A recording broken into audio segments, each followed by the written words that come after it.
Here comes the train right now down the track. Now let's wait till it pulls in. Let's give Governor Carter, a real Philadelphia welcome. Hold it. Rumbling into a rousing welcome outside Philadelphia, the campaign train of the U.S. Democrats and their challenger for the presidency, Jimmy Carter. While the Whistlestopping's partly election ballyhoo, it's also a way of showing Carter off in a corner of the country where he's still little known.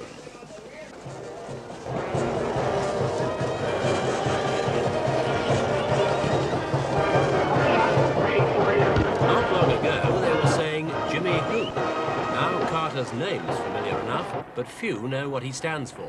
The inflation rate hurts us all. The average inflation rate under this administration has been 6.5%, which means at the end of every year, what you buy with your own income is 6.5% less. Under Johnson and Kennedy, the average inflation rate was 2%. When Truman went out of office, the inflation rate was less than 1%. Let's talk for just a minute about jobs. Jobs are important to all of you. When you don't have a job, it destroys a family. It takes away your self-respect. It makes you weak and without influence. We now have, in the state of Pennsylvania, a very high unemployment rate. Lately, Gerald Ford's been talking about tax reform. For those families whose income go up $30,000. The first thing Gerald Ford did when he got in office in August of 1974 was to ask for a $4.7 billion tax increase for the American people. This is the kind of tax reform the Republicans have. When I get elected, and if you'll help me, we'll be there, we're going to have a comprehensive tax reform program that will make our income taxes fair once again. You help me, we'll help you, together we'll win, make our country great once again. Thank you very much. I love all of you. Thank you very much. Inflation, unemployment and taxation were the keynotes in Carter's speeches. And though he's now little surer where he stands on the election issues, at least people are now clearer what those issues are.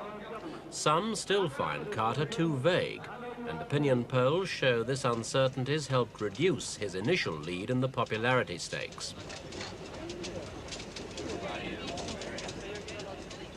The fervour and energy with which the Georgia peanut farmer's now campaigning, on the train tour and elsewhere, shows how seriously he takes these signs.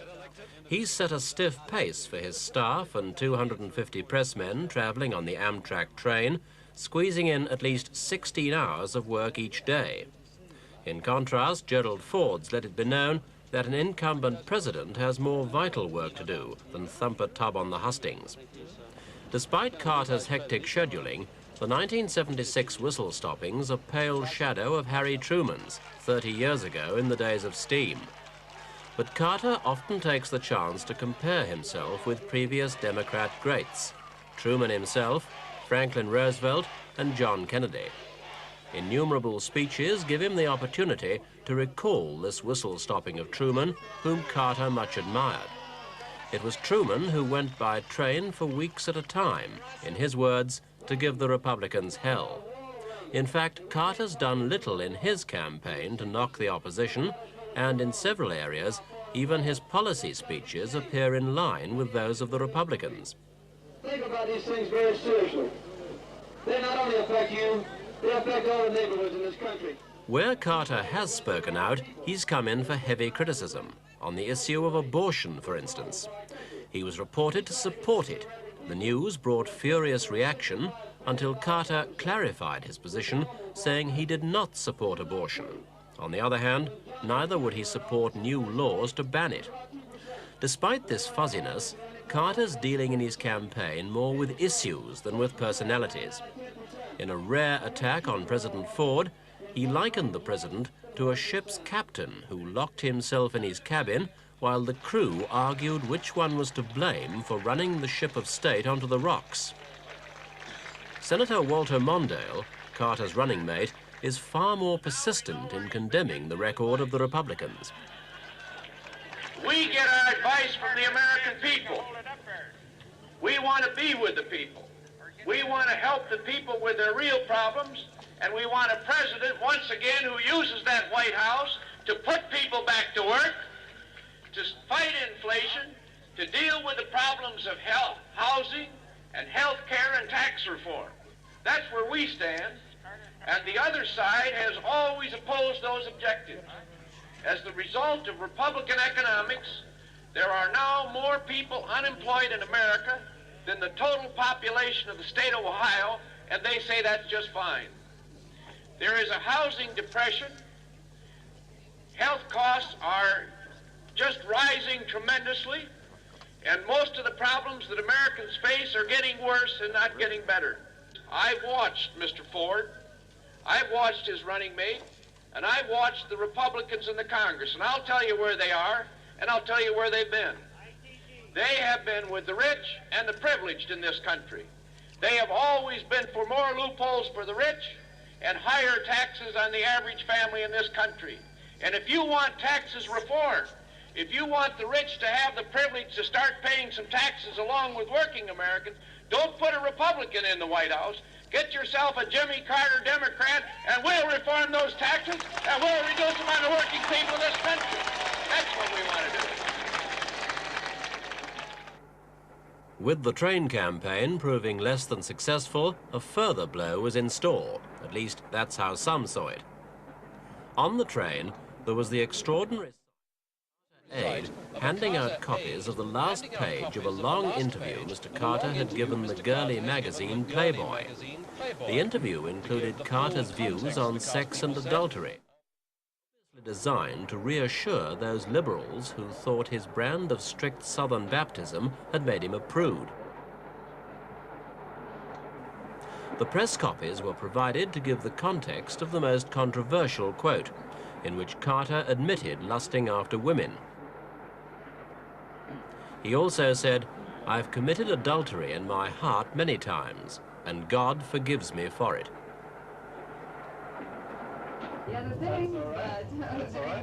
Mrs. Rosalind Carte, who campaigns as vigorously as her husband, was aboard the train. She said how she felt about the article.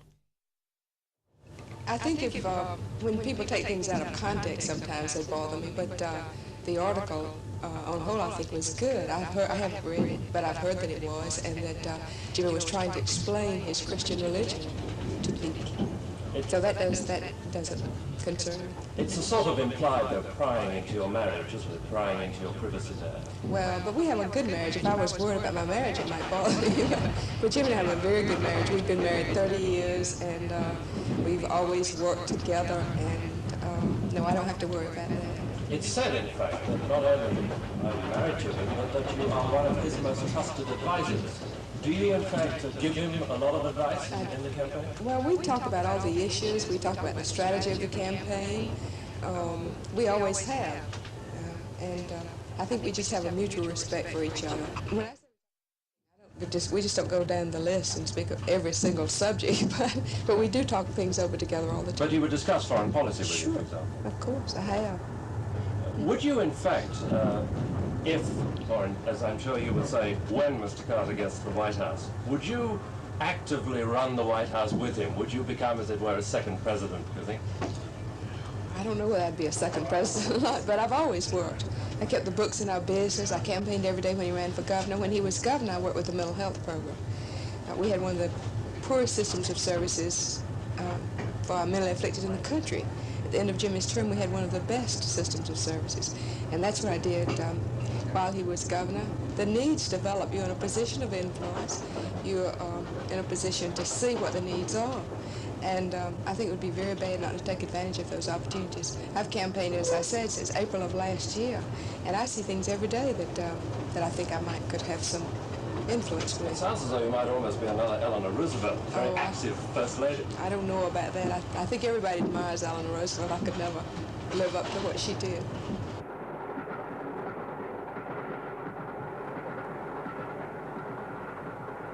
On all the stops, Carter's message has been, "Trust me and I'll do my best for you."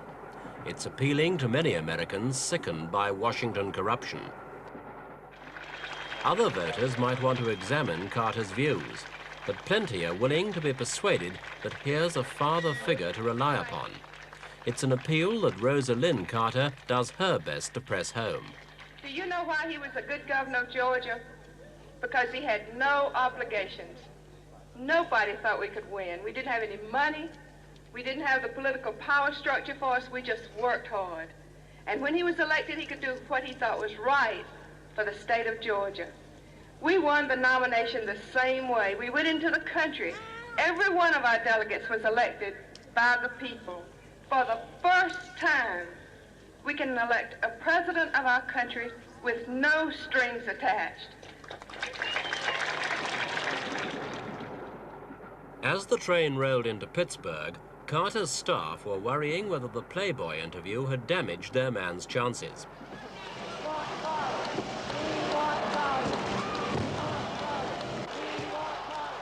There were fireworks, crowds, and applause when they arrived.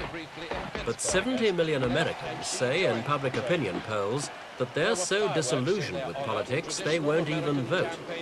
Carter's job now is to excite them and win them over. The great American public have bought Carter's peanuts and made him almost a millionaire. Will they buy his personality and make him a president?